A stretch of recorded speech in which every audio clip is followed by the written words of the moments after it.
ಲೇ ಮಗ ಪೇಪರ್ ಹೆಂಗ್ ಬರ್ದಿಲ್ಲ ಇವತ್ತು 10th ಪೇಪರ್ ಮನಗಂಡು ಕಾಪಿ ಆಗ್ಯಾವಪ್ಪ ಬುಕ್ ಐತಾರ ಈಗ ಮುಂದೆ ಮನಗಂಡು ಬರ್ತೀನಿ ನಾನ್ ಹೌದಾ ನಿಂದು ಹೆಂಗಾಗ್ಯಾವ ನನ್ನಂತ್ರು ಫುಲ್ ಕಾಪಿ ನಡ್ದಾವ್ಲೆ ಬುಕ್ಕ ಮುಂದಿಟ್ರು ಮನಗನ್ ಗೀಜ್ ಬಿಟ್ಟಿನ್ಲೆ ಫುಲ್ ಕಾಪಿ ನಡ್ದಾವ್ಲೆ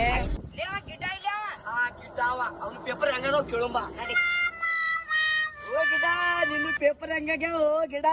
ನಾ ಪೇಪರ ಬರ್ದಿಲ್ಲಪ್ಪ ಇವತ್ತು ನಮ್ ಸಲ ಕಾಪಿನ ನಡ್ದಿಲ್ಲಪ್ಪ ನಾ ಈ ಸಲ ಫೇಲ್ ಆಗಿಲ್ಲಪ್ಪ ನಾ ಮನೆಗೆ ಹೋದ್ರೆ ನಮ್ಮ ಅಪ್ಪ ಹೊಡಿತಾನ್ಲೆಪ್ಪ ಹೌದಾ ಅಲೆ ಪೇಪರ್ ಬರ್ದಿಲ್ಲ ಕಾಪಿನೂ ನಡ್ದಿಲ್ಲ ಏ ಹಂಗಂದ್ರ ಹೋದ ವರ್ಷ ಫೇಲ್ ಆಗಿ ಈ ವರ್ಷ ಫೇಲ್ ಹಾಕಿ ನಿಮ್ಮ ಅಪ್ಪ ಹೊಡಿತಾನ ನಿನಗ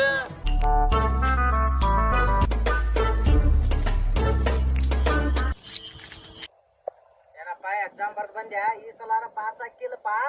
ಈ ಸಲ ಪೇಪರ್ ಬರ್ದ್ ಬಂದಿನಪ್ಪ ಪಾಸ್ ಆಗಿನಪ್ಪ ಈ ಸಲ ಹೌದಾ ಹಂಗಂದ್ರ ನಾಳೆ ಒಂದ್ ಪೇಪರ್ ಐತಿ ಅದೊಂದ್ ಪೇಪರ್ ಚಂದಾಗಿ ಓದ್ಕೊಂಡು ನಾಳೆ ಅದೊಂದ್ ಪಾಸ್ ಆಗ್ಬೇಕು ನೋಡ ಹೋಗ್ ಓದ್ಕೋ ಹೋಗಲ್ಲಿ